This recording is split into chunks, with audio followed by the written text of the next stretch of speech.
being in a tech ecosystem, we don't have a lot of women. For me to be here is proof that women can do it, women can be leaders, and I hope to inspire other women, especially young African women, to be bold and courageous, follow their passions, and when they're offered that seat at the table, to take it and take the front seat at changing the African narrative. Since I joined Impact Africa Network, my thinking has really been expanded. I now for sure believe that if I put my mind and time into something, I can bring life-changing ideas into fruition. The culture at IAN encourages continual learning. This makes someone to source for outlets for learning, opportunities for growth in order to continually ensure that they do the best at their job. Also working with Mark, who has this great vision for changing the African narrative. He wants to take us on that journey with him, pushes you to the limit, pushes you to want to be better. My thinking has changed from looking for problems to being a solution provider. That way, I will stop worrying and actually do something. I really enjoy being a leader and at the same time being a student. At Impact Africa Network, there's a lot of continuous learning and development. So it gives you this hunger for knowledge. It pushes you to be the best possible version of yourself, because you cannot change the African narrative being anything less. At Impact Africa Network, we bet on the women. We believe women are much more effective at leading and nurturing complex people-centric systems, and startups are the quintessential people-centric systems of our day.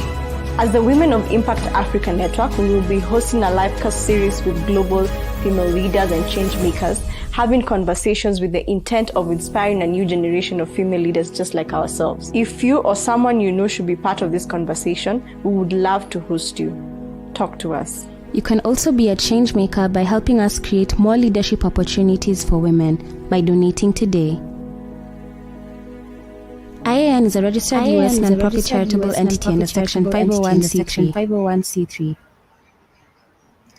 Another Friday, another episode. Welcome to Power to a Women livecast series. This is where we host global female business leaders and change makers, where they share their story with the intent of inspiring us, inspiring every other young female leaders out there watching us.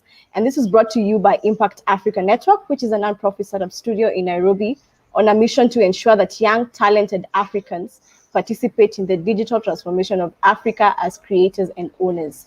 Today, I'm joined by one guest and my co-host, Joy Ndinda. Karibu. Yes, there is Joy, who will go ahead and introduce our guest today.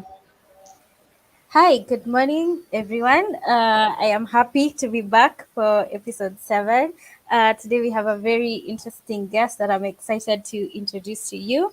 Her name is Yvonne. She's a renowned journalist in Kenya. She has made a name for herself over the last 10 years. She's grown to work in several media houses and, have several leadership positions. She's also grown to be a role model for young women and some men in Kenya. So I'm glad to introduce to you Yvonne. Yvonne, welcome to the show. This is the Power to Our Women livecast series by Impact Africa Network. Karibu sana. Thank you so much for having me. I'm so glad to be here. We're so happy to have you. Yeah.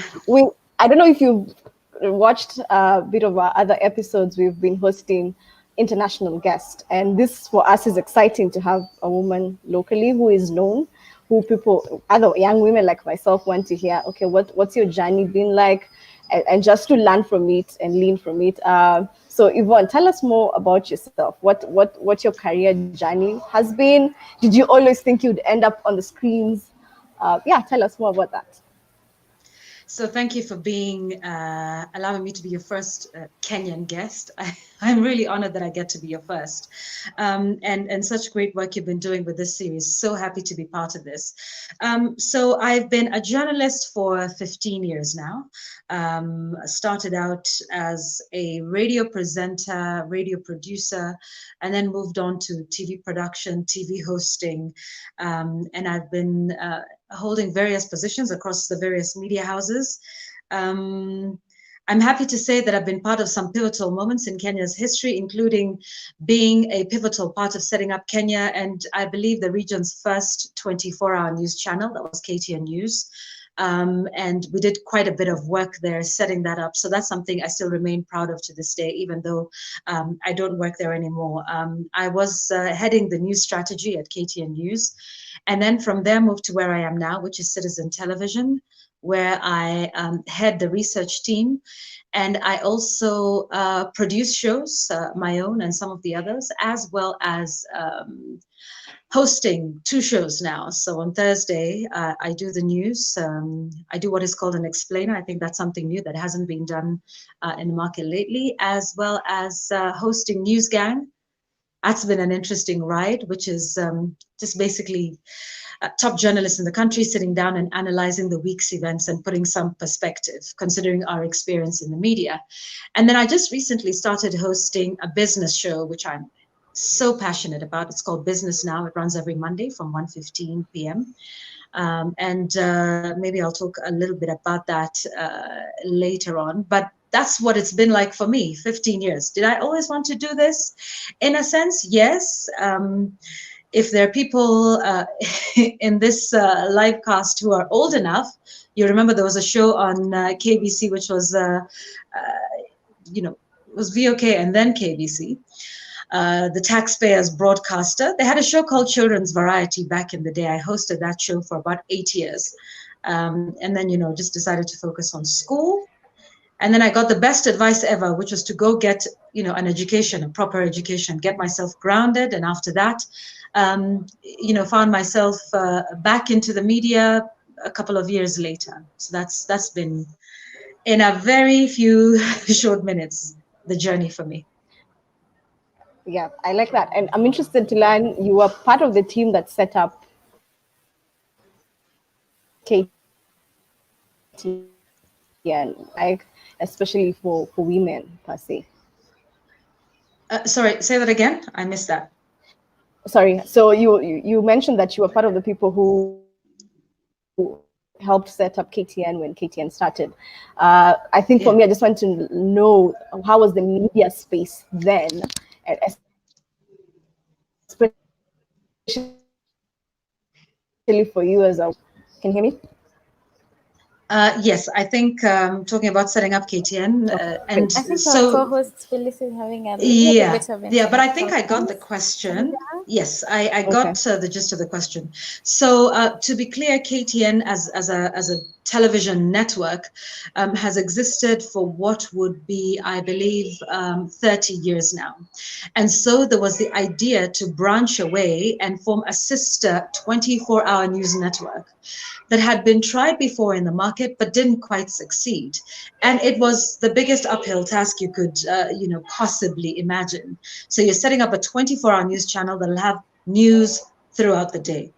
And coming at a time when many of the big networks are, a mix of entertainment and news. So for most news channels, for most television channels, the news occupies a very small part of their sort of 12-hour programming, if you'd like. So you basically have a 1 p.m. news bulletin, which is about half an hour. You have a half-hour bulletin at 7 and a 1-hour bulletin at 9. And then here we are saying we're committing to having news 24 hours a day. So finding the content, this thing was like an abyss of content. You needed to make sure that you were telling people something that was fresh. It was sort of setting up a CNN or an Al Jazeera in this part of the world. That was an interesting ride. For some of us at the time, we might have thought it was career suicide. What are we going to do? If I'm doing a news show at 8 p.m., who's going to be watching when 8 p.m. is dominated by soap operas that are very popular? And what are you doing? And so we decided to also just start looking at the regions, which are important. Not much is told of what's happening, for example, like now in Ethiopia, with the crisis in Tigray, in Uganda, with their elections that's coming up. And so those are some of the things that we did, and starting to find partners in Uganda, because KTN News broadcasts in 12 regions in the country, including countries like Djibouti. So how do you find partners in those various regions that tell the story? How do we start to tell the African story better? Is it where it should be? Certainly not. It's only been a few years, but I believe it's a step in the right direction. It called for a lot of dedication. I think I gave 300% of my time, my ideas. I've never poured myself into any project as I did with that one. And it was just, you know, the small things like setting up the station. What do we call it? What does the logo look like? What does the station sig tune sound like? What should we put at 1 p.m. and what should we put at 3 p.m.? How do we get competitive? And we did create quite a bit of a buzz, even when people thought, what are you guys doing over there? And a lot of the daytime news programming that we did is what has influenced other channels to start doing, news updates, not just at the traditional times of 1, 7, and 9. So I believe we impacted the market in that way. So that was an interesting ride for me. Well, that's very interesting to hear, especially, you know, how passionate you are and that you give 300% and, you know, starting new paths. And of course, I must admit that that has come a really, really long way. I could also mention that I'm a journalist student and I volunteered at KTN way back 5 years ago. Okay. When I was starting, and you know, I have seen the growth. But now that you speak of growth, I just want to take you a little bit back to what you studied in university and what you ended up doing, you know, as your career, and you know, following your passion. When did you get that aha moment that it's journalism that I want to do for life, as opposed to what I studied in university? Maybe you can start by telling the audience what you studied and you know how that has been. Okay, so when I started presenting the children's show at KBC when I was a child, was I think from the age of 8 to about the age of 13, 14, thereabouts.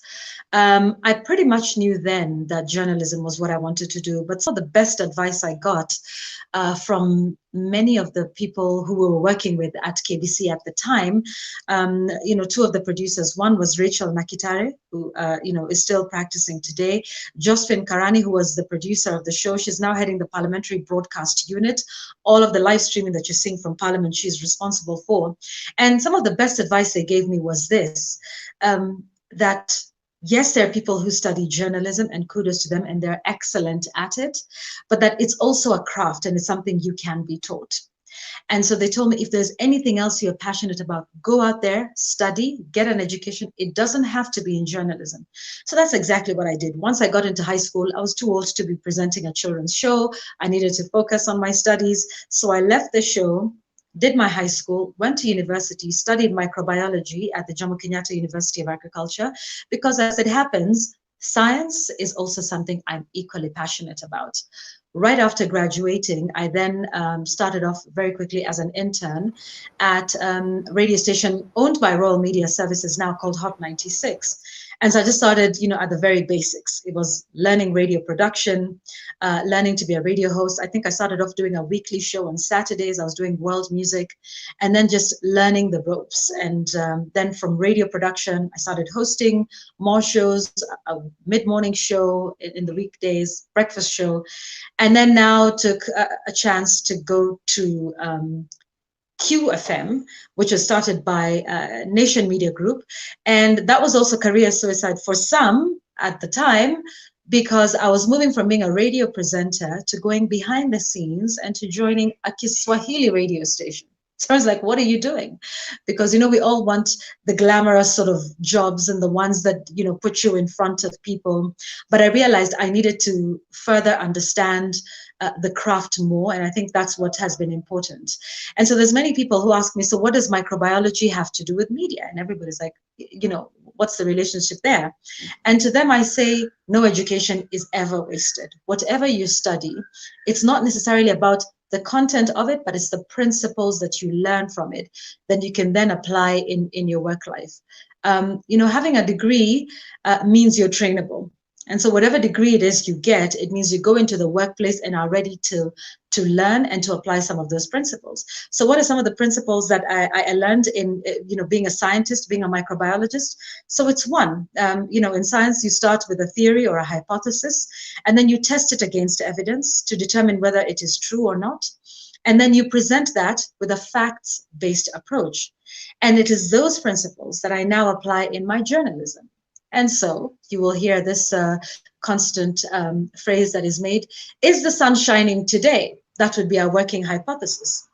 What is my role as a journalist? You start with this question, and then you don't just say that Ndinda is saying, you know, the sun is blue, but Mburu says the sun is yellow. So those are the two hypotheses you're dealing with. So my job would be to go out there for myself and test that hypothesis on the basis of facts. So go out there and gather the facts. Go out there, look for the sun. Is it blue? Is it yellow? Speak to experts about it.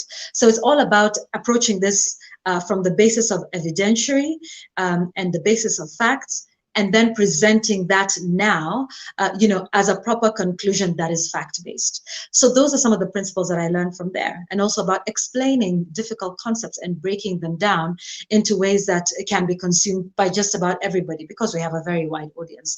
So for me, the science has been very helpful. It's been also very helpful in terms of helping us break down some of the big medical issues that we are facing. Right now, we're in the middle of a pandemic. There's so many things that we don't understand. For example, what is a pandemic?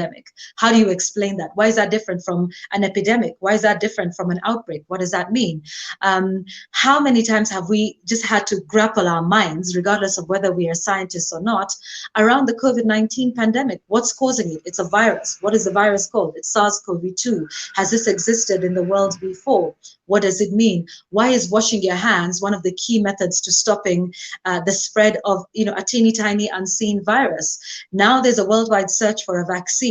How do vaccines work? And so now when I do explainers, many of those are based on the science training that I got. For example, I was the first person to start doing an explainer on just what COVID-19 was months before it hit the country, because by then, based on my science training, I knew this was going to be something that would be big around the world. And so that has helped me do explainers that break down all of these health crises that we are facing at the moment in the world.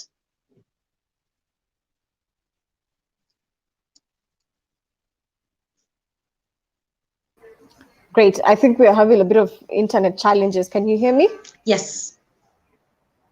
Oh, great, great. I'm curious because you said you started working at KBC at age 8 to 10. Is that what That's you right. mentioned? And I'm like, you're blessed. You're really blessed. Yeah, you're really blessed. Would you say that the chance that you got to get exposed at a young age has really contributed to you growing into yourself and into your career now? That's number one. The second part of that question, and you probably mentioned it when you were talking about Josephine and the likes, were there people in your journey who you would call mentors and you would attribute your success to, part of your success to? Because part of it is also your hard work. This is true, yes. Yeah. And thanks for that. Yeah. Yes, being exposed to what I wanted at a younger age was definitely helpful. In this sector, you wouldn't believe at the time, how much were we earning per episode? I think it was 500 shillings, which is a hell of a lot of money back then. And then I distinctly remember during one of the Labor Day celebrations, the late President Moi increased the minimum wage, and suddenly we were earning 1,000 shillings per episode, and that was huge. It was very exciting, and we used to do one show a week, so that was 4 shows a month. So suddenly we moved from earning 500 times 4 to 1,000 times 4, and that was great. But I think starting at a younger age enabled me to see the industry and know what it was like. One of my mentors, you would be surprised, would be the CNN channel as a whole. Just watching it start out in the 90s, watching them, make it big with the first Gulf War, and just seeing all of those people. There was the Becky Andersons, the Christian Amanpours, who were doing some reports. Richard Roth was a diplomatic editor. And so part of mentorship isn't always necessarily being somebody that you are in touch with, who's in your space, but it is learning everything you can about somebody who may be far away from you, who may be out of reach, and whom you make sure you learn everything about them, their career progression, what have they done, what have they done right, what have they done wrong, what have been some of their mistakes, and then just trying to fashion yourself around them, but also, trying to make it your own. So, I mean, there's lots of people that I watched early in my career, and I thought, these are people who I would really like to be. There's a lady called Kathleen Openda who hosted a show called Third Opinion on KTN, in its very nascent stages. And what I liked about her was, it was no fluff, it was no fuss, it was getting to the questions. What I liked about her was she just gets the job done, which is something about our profession that is sometimes now conflated with a lot of showbiz, a lot of pomp, a lot of, all of these things on the side, when it really is just about the work. Just get the work done. Just ask the right questions that the public expects you to ask. Just give them the information that enables them to make informed decisions in their lives. And so those are some of the people. So certainly Rachel Nakitare, Josephine Karani, who started out, Kathleen Openda, whom I watched. I think I've only gotten to meet her once or twice. And then there's lots of other people who have helped mold me in the career. Joe Ageo, who's now the editorial director at Royal Media Services, and whom I sit with on the gang, taught me a lot of the principles of good journalism, of integrity, of following a story, of practicing good judgment in some of the stories that you choose to do, in the way you conduct yourself as a journalist on screen and off screen. Lina Sky Kai, there's Jamila Mohammed. I am pleased that many of the people that I looked up to, I now work with. So I'm really grateful for that. There's also many other women who are in the media space. Pamela Sigi, Wayua Muli, who's a very good friend of mine. Pamela Sitoni, who is now heading, the Daily Nation. She's the executive director there. So there's many women who inspire me. Vera Okeo is a young woman. She's practicing some wonderful things in health journalism. And those are some of the people that I looked up to. So some of the mentors are younger than me, older than me. Some of them are at par, but many of them have taught me different things about practicing good judgment, about, getting the job done and just, focusing on that, and who also helped to keep me grounded. There's people like my mother who helps to keep me on the straight and narrow. She's my greatest fan, but trust me, she's my greatest critic as well. In fact, I'll probably have another debrief session with her about my show yesterday, later today. Oh wow, totally relatable. Even my mom is watching. She's always my biggest Nice. critic, but also my biggest fan. That's good. Yes. Good to hear. Yeah. Obviously you've had a lot of success, and it's good to hear that some of the people who are your mentors, you're now working with them. So that shows the kind of growth that you've been through. So at Impact Africa Network, we also, always encourage our fellows to have mentors. Most of them have mentors from abroad, people they've never really seen face to face, but they do the mentorship online, and they're able to help the fellows grow the projects from one stage to another. So it's also interesting to see that you subscribe to the same concept. Before we move on, I would like to remind our audience to keep on engaging. I can see them; they're really relating to your questions. Somebody also remembers your show, by the way. You have an age mate in the Muli. He remembers. Nice. Sharon, I see all your comments. If you have any questions, please keep them coming. We will ask Yvonne towards the end of the show. Now, Yvonne, you've had a long journey and a successful one for the last 15 years. What would you say are your major successes? Like 3 of them for the last 15 years.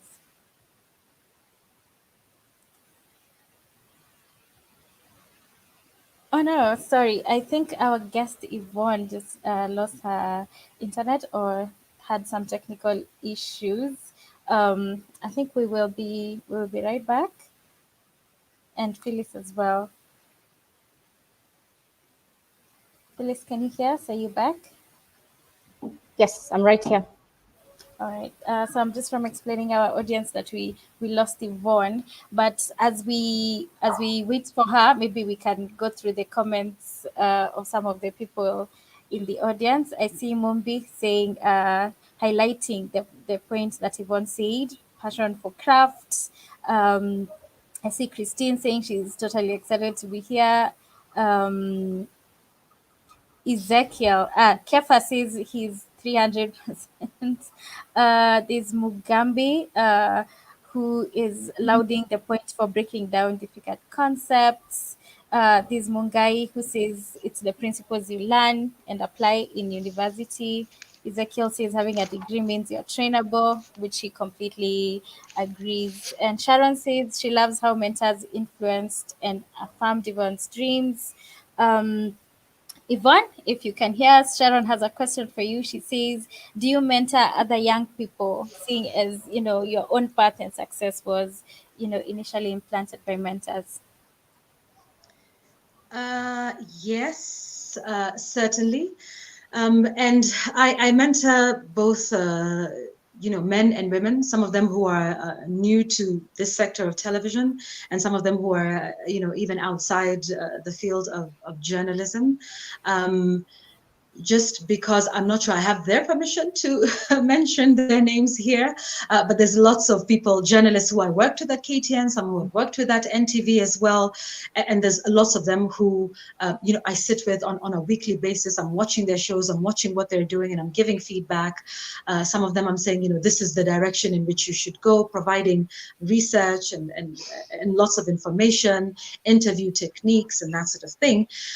But I know that there's probably many other people whom I don't know, will probably never meet, and who would follow the journey. At this point, I want to give a rider about mentors and mentorship. So there's two things that are important for me to state with mentorship. So one, that a mentor, if you have one that walks the journey with you, so it's not maybe somebody you're watching from afar, that a mentor is there to help guide you and give you the pros and cons of certain decisions you might be making in life, but to just give you perspective and to show you where some of the pitfalls are, most likely because they have been there before and they have made some of these mistakes. A role of a mentor is not to make the decisions for you. It's not to do the work for you.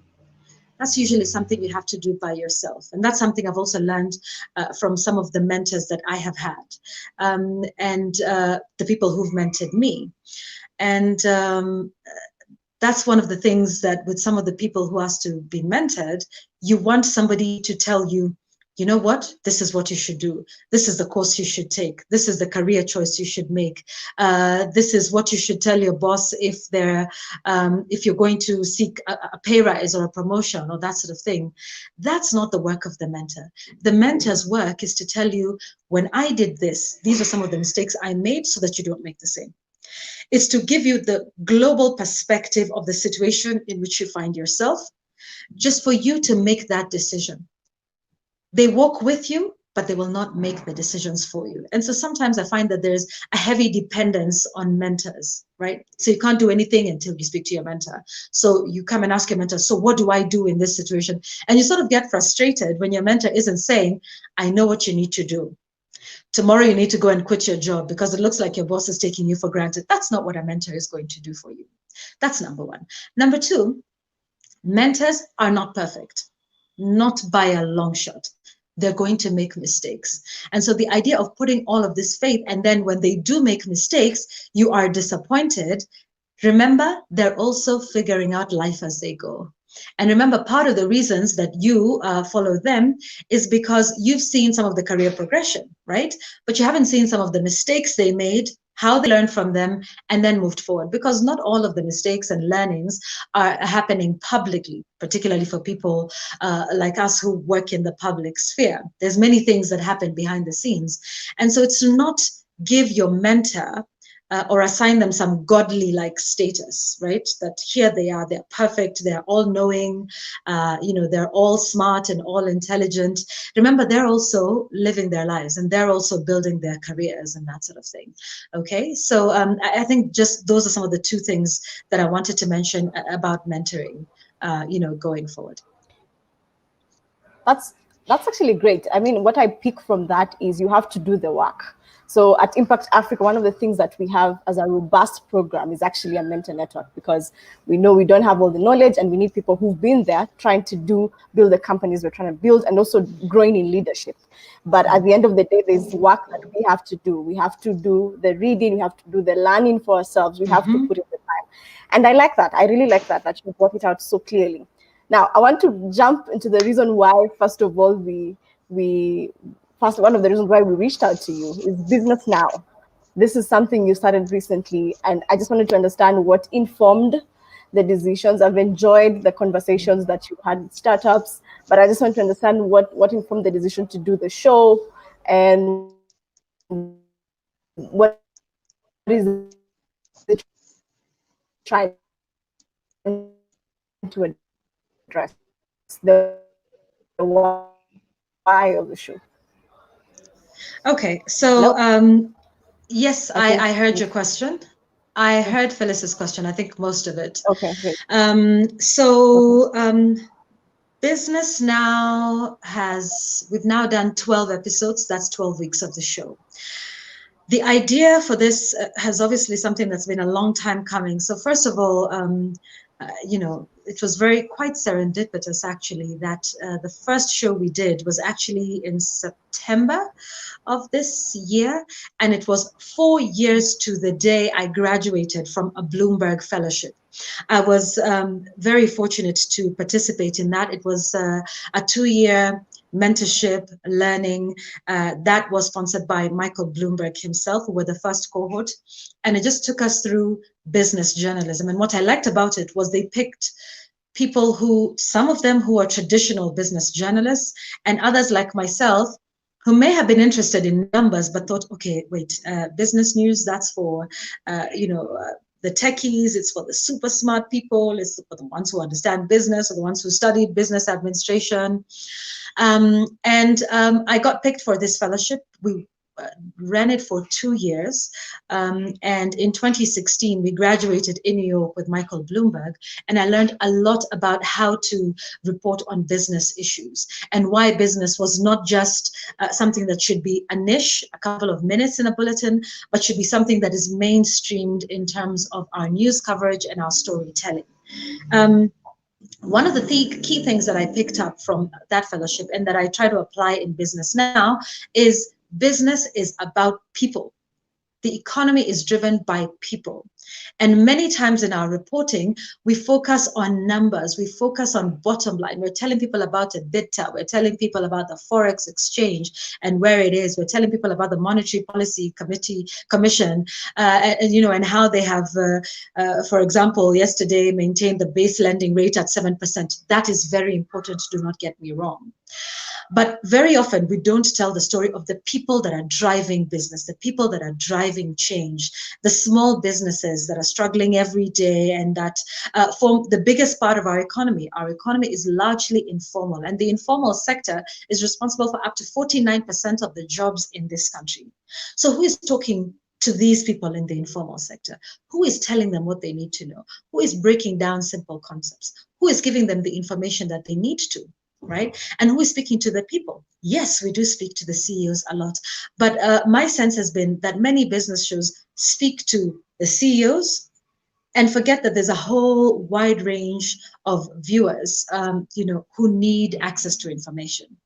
And so the why of Business Now is basically speaking to the SME sector. And the SME sector is, literally the lady who's selling vegetables, or the lady who has a cottage industry and is making honey. Maybe she's getting it from, West Pokot, and she's bringing it, and she's basically making this in her kitchen. From those who are selling on Instagram and on Facebook, because that is where things are going, particularly now with COVID. I think many people have been forced into the online streaming. And so it is speaking to them about what the business is like for them, about what government policies are for them, about what things like the digital tax, the minimum tax, the turnover tax, what does that mean for them, and getting them, the experts, to answer those questions.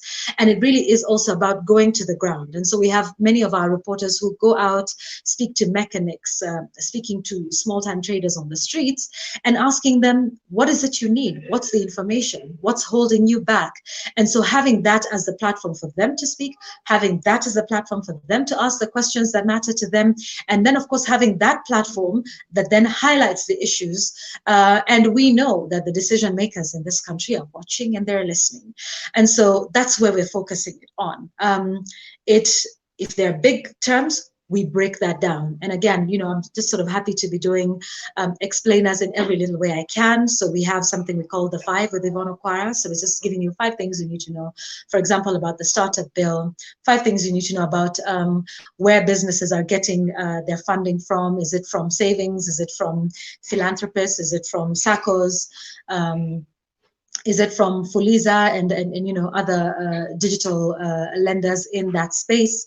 So the show is about people. We talk to the people who are doing the business, and we're breaking down concepts for them. But most importantly, we're giving them the information and highlighting their issues for the decision makers to be able to understand where that is. For example, we talked about the credit guarantee scheme that the government is promising, to startups and to small businesses, to stimulate them, particularly now with the recessions we're seeing due to COVID. So what is that? What does it mean? How will it work? Who accesses it? Who is eligible? Where do you apply? When do you apply? When will it become operational? And we were grateful enough to speak to the CS in Treasury, Julius Muya, and he told us about it. And then we're now, holding him to account. He said it was going to be operational by October. Here we are towards the end of November. And so even when we do bring them, it's not this sort of, highbrow conversation over here, and we try to make it relatable. We've had some great conversations in business sectors that many people might not consider. We've done the business of fashion, we've done the business of music, and that was something, I learned about how musicians the cheese has shifted. I grew up in an era where we were buying music off cassettes. You had side A and side B, and then we moved to CDs. And then now you have bands like Sauti Sol, who are releasing an entire album online. I remember speaking to Bien and some of the things he told me on the show about how they've been able to organize themselves, first of all, not just Sauti Sol as a band that does pretty good music and they're talented, but also how Sauti Sol set itself up as a business. Many young people are thinking of going into music. And remember, like I said, the principles, work across. So even if you're a musician or you're not, many of the principles that they practice are things that other people can practice. And I was talking about, the amount of money that they made from their Midnight Train album launch. Remember, that happened exclusively online. They put in $48,000 in the making of that entire project, and they made $100,000. So that means there's about $52,000 of profit. Then we spoke to young people like Nadia Mukami, who is 24. And she's got such a brilliant mind and a vision for where she's going, how she surrounded herself with the right people that help her make the right decisions. One of the key things for me that she said was, yes, I have a management team, but I drive the vision and I am making the decision. So it's not just about sitting back and saying, I'm a celeb, I'm a musician, I'm making money. So you are my manager, you go out and do the work. She's central to that. And that's why you can see some of the successes there. So, I mean, there's lots of topics that I feel have been unexplored.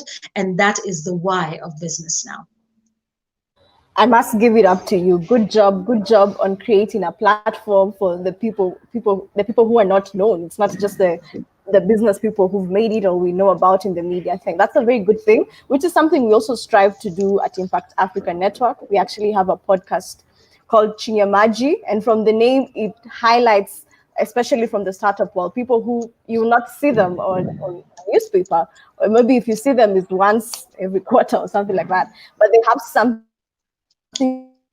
to say. They have a knowledge to share because of that. And from that point, I'm curious to know what is your, and I don't know whether to say, what is your advice to the media in general, in what is their place in promoting local entrepreneurship, especially for me, because this is something we are passionate about, especially amongst the youth and women. What's their place? What should the media do better? I think to continue to give them the information that they require to make decisions. There are so many things that are happening.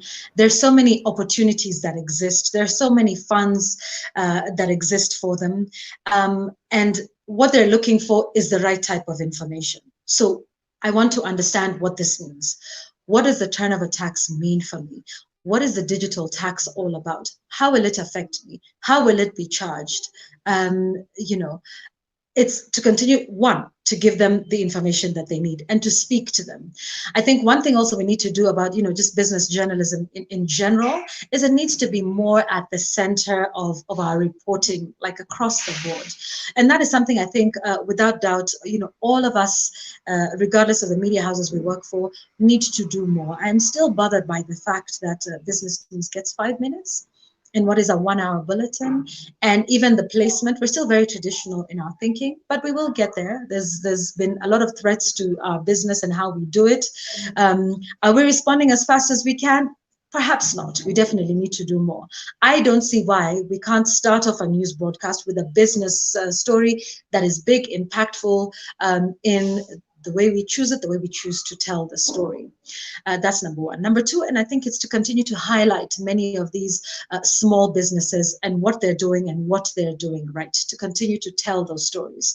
And in telling those stories, we must continue to tell the stories of the businesses that are doing it well and that are getting it. And that does not mean that it's the bigger ones and the more successful ones or the ones that you see online quite a bit, but it's just the ones who are onto something. And so sometimes people think, okay, but you're covering small businesses, then cover mine. But we have to come and check your business. So do you have at least the right principles in place? So for example, you may be running a small business, but do you keep records? Yeah, do you have your financial records in place? And it doesn't matter, when everybody's saying, yeah, no, we'll wait to make the 10 million shillings turnover every year. But, just are you sort of starting to practice the proper principles of business? And that goes from, the big corporates like Safaricom all the way to all of these clothing stores who are selling things on Instagram. So what do your books look like? All right. So, what sort of principles of good business and good accounting and record keeping, are you doing? And many people do it, really simply. You have a notebook and, you're saying, this is my stock value. This is what I have in. This is my income. This is my expenditure. This is the money I'm putting aside. This is the money I'm plowing back into the business. And yes, there will never be enough space to tell the story of every small business that is doing something good. But I think the more space we can create, the better. Just, even in terms of representation, when people see some of these businesses, then they get encouraged. It's just a very simple, principle, really. I see it, therefore I know it exists, therefore I'm encouraged to continue with my hustle and to continue doing better. But I think for me, the key thing is about continuing to mainstream business news, mainstream the economy, and then also to not speak above our audience. It's to speak to them in a relatable manner and giving them the information that they need. Again, good job. I feel like your stuff and you're very invested in business in this country, and that's a good thing to hear it coming from a woman established in the media presence. I don't know if Joy, you have a follow-up question. Not a follow-up question, really, but I like that she says speak to the audience, not above the audience. And that's what I have been seeing a lot with Yvonne's journalism, especially with Yvonne's take. I like that you highlight the plight of Kenyans, just the ordinary, ordinary folk, ordinary citizen. So actually, I would just like to thank you for being, that truth, for us ordinary folk, because, most of the time we tend to forget, and, especially as journalists. So I'm glad that you usually highlight that.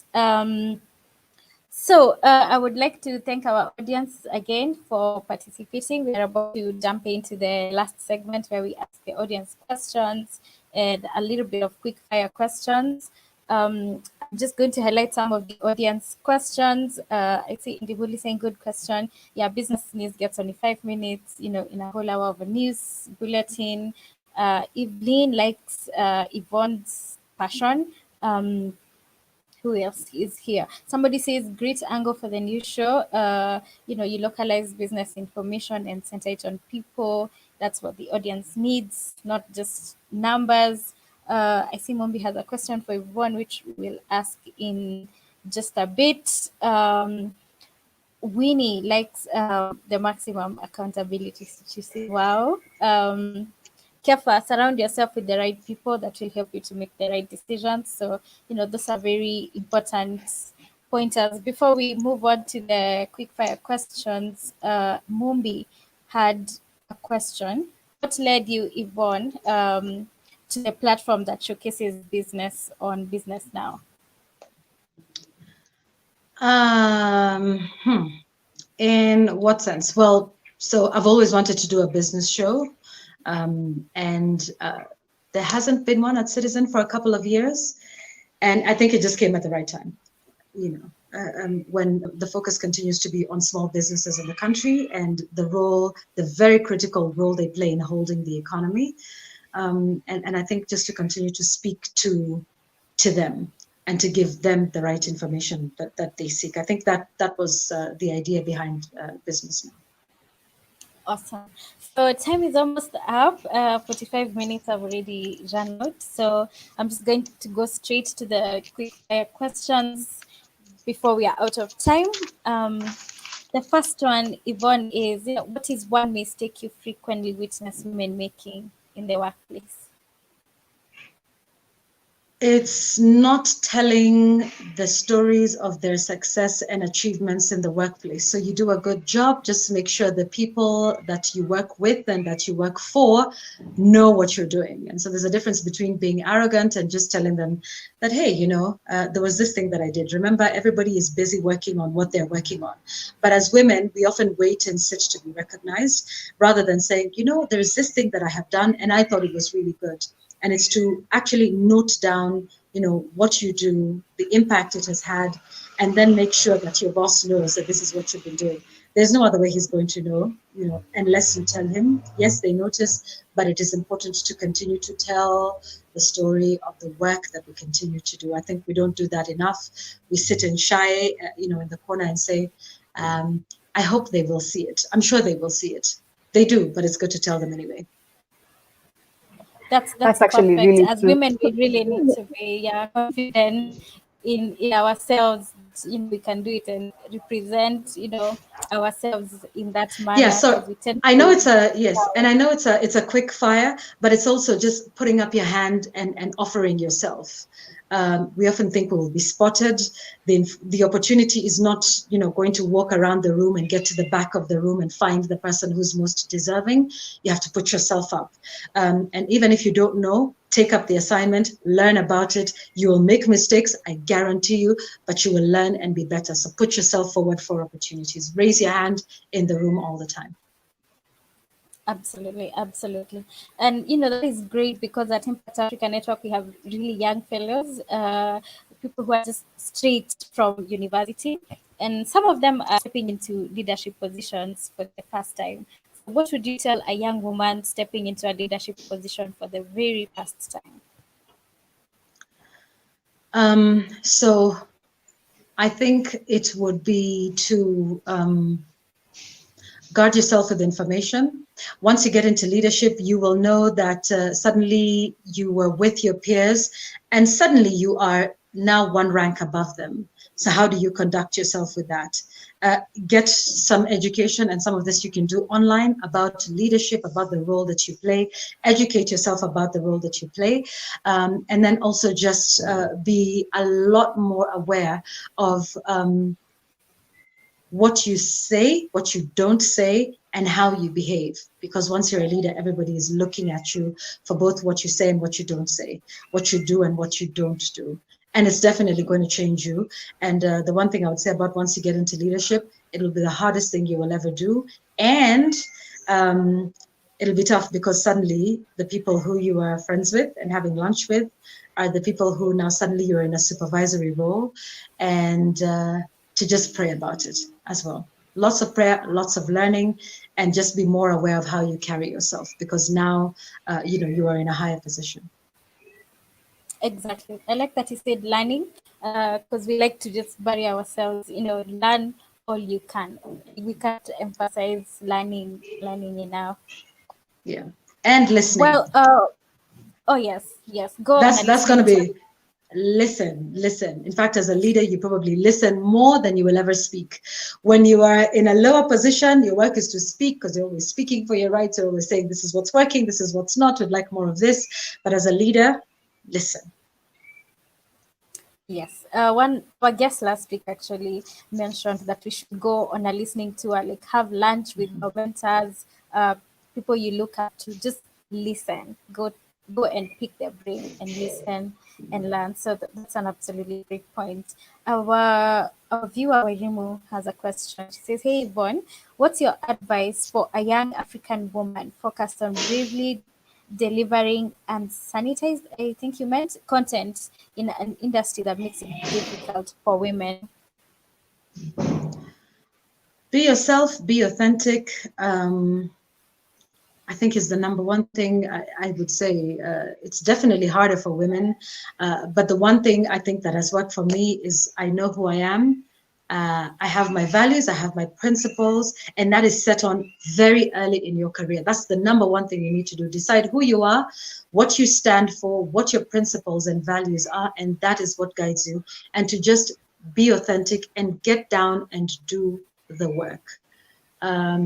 Avoid the drama, avoid the gossip, but be you, be authentic, and let your values shine through what you do, the decisions you make, the choices you will make. You will make mistakes, even with your values and everything in the right place, but at least that you are guided by something, that's what will take you through. Great. Yvonne, I know you've been a leader and you're still continuing to grow. So my question is, what do you do to continue learning and growing even after achieving so much? Reading. It never stops. You read everything. You read fiction, you read leadership, you read from people, and then just making sure that I know, number one, I'm on top of everything that's happening in my field. I'm on top of everything that's happening in my industry. And then I'm just widely read about many other subjects, including those that may not necessarily be directly related to what I do. It's that you never stop learning. You never stop improving yourself, because the day you do is the day you begin to decline. And then also you never really make it. It's a quest, it's not a destination. You never really make it. In my business, the day I think, oh, look at me, I'm the best, I'm the this, I'm, all of those superlatives that we use, is the day my career will begin to end. So it's an ever learning, growing experience, but it's just, I cannot emphasize enough about knowing your stuff, about reading and making sure that you are up to date with everything that you need to be up to date with. And in my business, I read every day about everything. What is that constitutional amendment bill? What are the changes from then and now? What does it mean? What is the next step? Where are we going? What is digital tax? How much is it? What is turnover tax? When will that be done? Are there new taxes that are being introduced in the country next year? Oh, by the way, it's not just what's happening in Kenya. What's the situation in Uganda? Yeah. So what is happening with their elections? Why is Bobby Wine being treated the way he is? Who is the latest candidate in FDC? What's happening in Ethiopia with the Tigray? What's happening in Nigeria with Lekki? It's just about, being there. And it's not that, oh, look at me now, I've arrived, so, I can just go there and wing it. You cannot wing your job every day. No. And the minute you start to think you can do it with your eyes closed, yeah, that's when you're losing it. That's it. Yeah, absolutely. Yeah. I think we are coming close to the end. One of the last questions we like to ask our guests is, what is the biggest challenge you're leaving for the next generation of female leaders, or generally women behind you? For me, not so much the biggest challenge, but I think I am very encouraged by what we have seen for women. Let me start by speaking in my space in media. There have been some great achievements that we've seen. Women have taken great positions in leadership. Let me just list a couple of women in leadership in media houses when, women were not editors, women were not making decisions. Can we get better? Yes. But what have we done over the last couple of years? We've got Pamela Sitoni at Nation Media Group. We've got Pamela Sigi, who's my managing editor. Jamila Mohammed, who's my Kiswahili editor.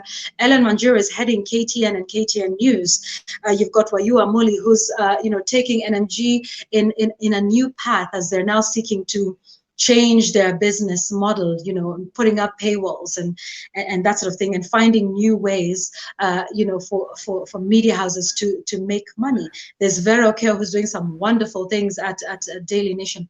There's many women who are now in positions of leadership. Catherine Gisharu, who I believe was the first managing editor of a newspaper when she was at the head of the Star, and she's now doing quite a bit of work with fact-checking across the continent. So are there women who are doing great things? Yes, there's Dr. Mercy Korir, whom we hired at KTN News. She was the first medical correspondent. She's a doctor by profession. I mean, just look at the work that she's done now. She's even getting commendations by the head of state during the COVID-19 coverage. So there's many women who are doing great things right now. And so the challenge is to sustain that and to take it forward. So I leave this not challenged, but encouraged. And maybe, yes, to challenge the next ones, to now build on the sort of growth momentum that we have started, to learn from the mistakes that we have made right here, and to start to move forward. I mean, there's people like Caroline Motoko, who's been at Radio Africa, grown from what she was doing on radio, now is in charge of marketing, at this organization, doing her own thing. There's many women who are doing some great things, and who, by the way, are sitting at the decision-making table and are starting to make decisions about our coverage. Is it nuanced enough? Do we tell the stories of women, of children, of the vulnerable, of those living with disability, of those living with HIV, of those who are discriminated against in our society? And the reason we're starting to do that better, like I say, we're not quite there yet, is that we have all of those people sitting at the decision-making table. There's definitely going to be room for more. The challenge I think I would give is, I find that we're getting into a consumerism phase, and into the phase of online marketing and promoting ourselves there, and where we think about the glamour sometimes a little bit more than the work and what needs to be done. Undeniably, we're living in an Instagram generation. Everything looks good. For me, it would just be to focus and do the work. The glamour, the money, the fame, the success comes after hard work, after just putting your head down. I mean, if you want to take a look at even some of the ones who are glamorous in places like content creation, for example, right? Some of those who are making it. So there's a lot of young women who are going into this space and thinking, oh, I can just be fabulous. Yes, we can put on good makeup and put on good hair, and that's all it takes. Look at someone like Joy Kendi, who's one of the successful ones. Joy Kendi worked on her craft for years before anybody knew who she was. She was filming her videos, editing, and putting out good content for almost up to 7 years, I'm told by some people, before any brand came and said, oh, you know what, Joy, we think we want to put our money behind you. We think you're a brand that we want to associate with. It takes work. The Patricia Kihoros of this world are putting in the work, and they've been doing it for years before you finally get to know who they are. And so for me, the challenge to women who are coming in whatever fields they're in and also seeking to aspire in terms of leadership is put in the work. The glamour, the fame, all the nice things happen afterwards. Absolutely. I Wow, couldn't say it 58 minutes in, and you've brought a balance, I must say, because we've had international people. You're the first local person, but just saying the exact same thing.